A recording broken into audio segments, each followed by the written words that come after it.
Start. तैयार हैं Yes, आप लोग? ready. Ready start. Sir, this volume, the progress report for the year 1983-84, is before the House, and members will have discovered for themselves that this volume is replete with useful information. It consists of a large volume of facts and figures, and it is hardly necessary for me to make a lengthy introduction. This report is the basis of discussion now. I would make only one request to honorable members. They will have a lot to say about the various aspects of our economic situation and economic progress of the country. We would welcome all that. They are entitled to make an appraisal of the activities. Let it be a critical appraisal, and I hope, sir, that it will also be a fair appraisal. In doing so, we will have to think not of today, not of the conditions in which we are functioning, but we have to take our minds back to the days when the idea of a plan book shape, when the proposals that are now before us and the actions that has been taken on them was conceived of. What were those conditions? It will be very easy for all of us to recall the days of anxiety through which we were passing then. We were not sure of our food supplies for the next month. We were, as some people said, living from ship to mouth. We had a certain nervousness about our food supply. We had, on account of frantic demands from all parts of the country, to move food from one part to another and rush it to places where stock were low. We had to import large quantities, spending large amounts of foreign exchange. We had also to give heavy subsidies, and yet people were not satisfied and they could not be. There were controls and there were difficulties experienced by many people. The quantities consumed then were low relatively to what a normal human being must consume. Sir, this was the situation in respect of food and in respect of other consumer goods also. Cloth was so difficult to obtain even to cover the minimum needs of an ordinary family. We had difficulties in other directions also, difficulties about transport and so on, and then it was in those very days that the problem of rehabilitation of displaced persons was prominent. We had started tackling it, but we had not completed that yet. Prices were rising, and so many people felt that at those high prices an average family could not subsist. There were inflationary pressures, and so anything that we could do to relieve the situation, to increase production, to spend money making large investments, created those dangers of increasing inflation, of a further rise in prices.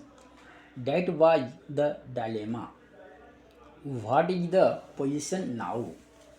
When we judge of ourselves today, we should not think of today. On the basis of conditions today, we determine the future and our future performance, but so far as the past is concerned, it is these conditions that determine our present. What is it that we find today? Our major headache have been relieved. Nobody can say that food is scarce. Nobody can say that cloth is not to be bad. In the matter of transport, we have greatly improved, and our position in several other directions has also improved. For these things, it is not necessary to give any figures. The thing is there in the air, and it is part of everybody's experience in the country that the difficulties and the anxieties have more or less gone, and that we can breathe freely and can think of the future with confidence. The chief difficulty both in industry and in agriculture was, of course, that there was not enough production. We were faced with the spectacle of high prices and a scarcity of food, etc. Also, our industries were not running full capacity, existing capacities were not being utilized. In the case of several industries, we were using only a part of that capacity. Therefore, agriculture was the key to the whole situation. We must produce more raw materials in order to run our industries well. Sir, this is what we started doing. We came to the conclusion that we must do everything possible in the course of the 5 years that we had before us to bring about an increase in agricultural production to the maximum possible extent. We made up our minds that we will free ourselves from the necessity of importing food from outside countries. We wanted to be relieved of this dependence.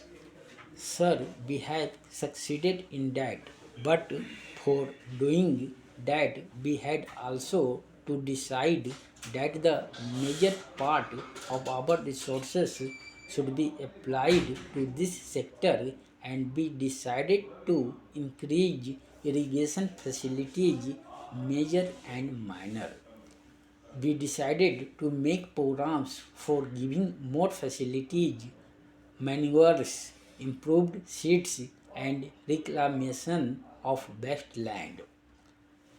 In all these directions, we have spent some money and we have achieved results in physical terms, and those results are very heartening. In the field of irrigation, for example, we can legitimately take a measure of pride in what has been achieved already. By the end of this year, the area irrigated by projects is expected to exceed 5 million acres. The river valley projects, which had been begun before the plan, are now making rapid progress. Work on the new river valley schemes, which were included in the plan for the first time, such as the Chambal, the Kosi, and the Tungabhadra, has also begun. On the Kosi, preliminary work has been completed and construction is about to begin. Some members were anxious about Kosi. Estimates of about 7 or 8 crores of rupees have been sanctioned and all preliminary work has been completed. I may tell them that in a few days construction will be taken in hand. At the Kosi project, we also hope to witness the heartening spectacle of large scale public participation. Stop.